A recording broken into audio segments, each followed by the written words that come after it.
All rise for the judge. You may be seated. Don't worry, I might have never been a lawyer before, but I've gone toe-to-toe against this guy, and let's just say, he's kind of a pushover. I'm just gonna pretend you didn't say that and really hope for the best here. Besides, what'd they even do to Warren? Oh, shit.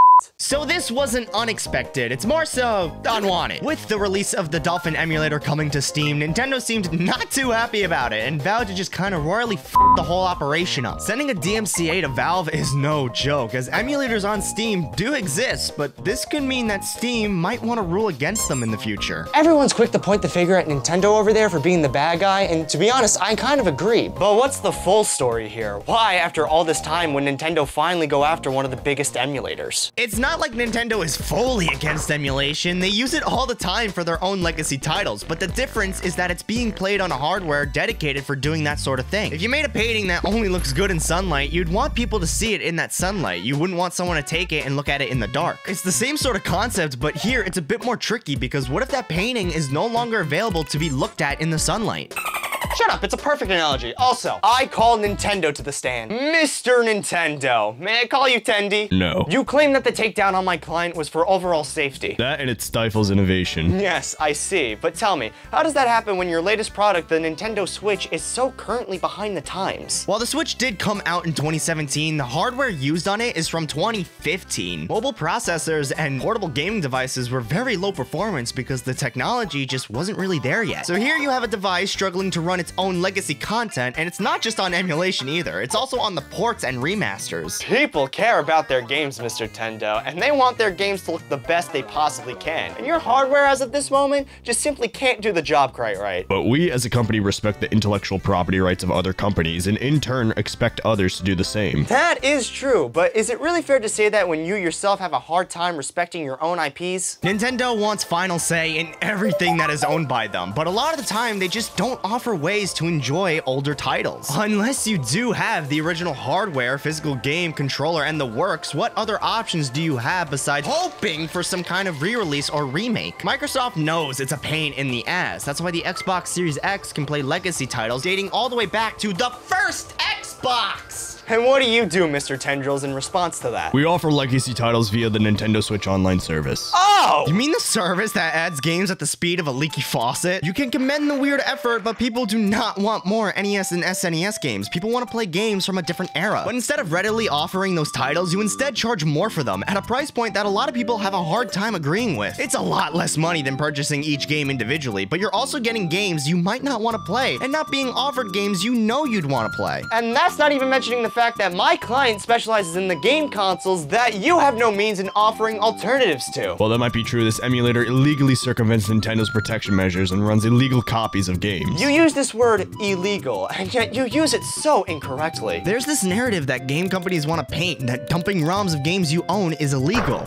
Well, it's not. You are well within your right to do this very thing, and emulators themselves are not illegal because they are made from the ground up and don't use any part from the original consoles they are emulating. The illegal part of emulation is when you distribute these ROMs over the internet, since they contain copyrighted images, making the distribution part classify as piracy. Basically, to sum it all up, you're in the wrong, you smell, you, I'm done with my questioning, Your Honor. Prosecutor, do you have any questions for your client? Just one, Your Honor. Mr. Tentacles, the reason that you struck the memo wasn't because of the emulator itself, but because it used the source code, am I correct? Wait, what? Yes, this is correct. Objection!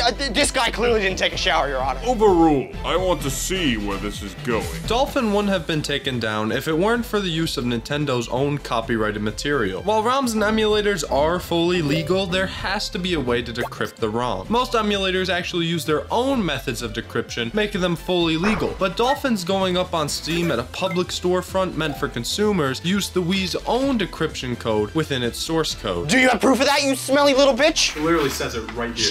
Why didn't you tell me about this?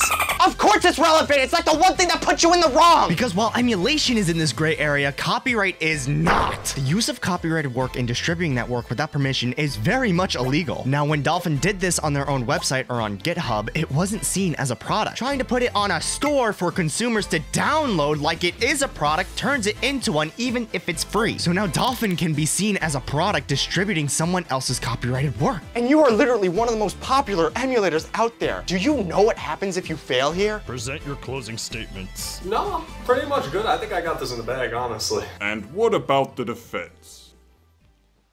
Your Honor, this is more than just a fight over copyrighted work. Because like it or not, this is a big deal in the world of emulation. Nintendo only ordered a DMCA takedown, but what if they decide to take more legal action? They've done a lot more for a lot less. The mistake on Dolphin's part makes them in the wrong here and can show why emulation and these sort of programs shouldn't be legal under copyright law. It uses other people's work in order to run. New laws could be made making the use and creation of these emulators illegal, potentially ruining a lot with not just in the emulation community, but the modding and homebrew community. It's clear the big game studios are against their games being played on other devices that aren't the consoles they manufactured. But emulation is more than that. It's preservation for the legacy content that isn't being made anymore. It's the ability to play and experience these games in a new way, and it's the communities that get built around them that keep them alive. Without emulation, We'd lose all of that.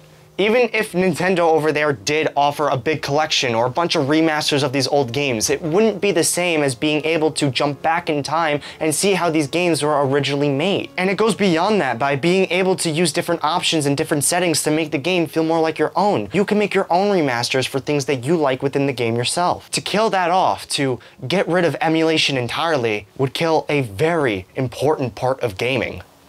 That is all. I have made my decision. In light of this case, I've decided that the defendant is...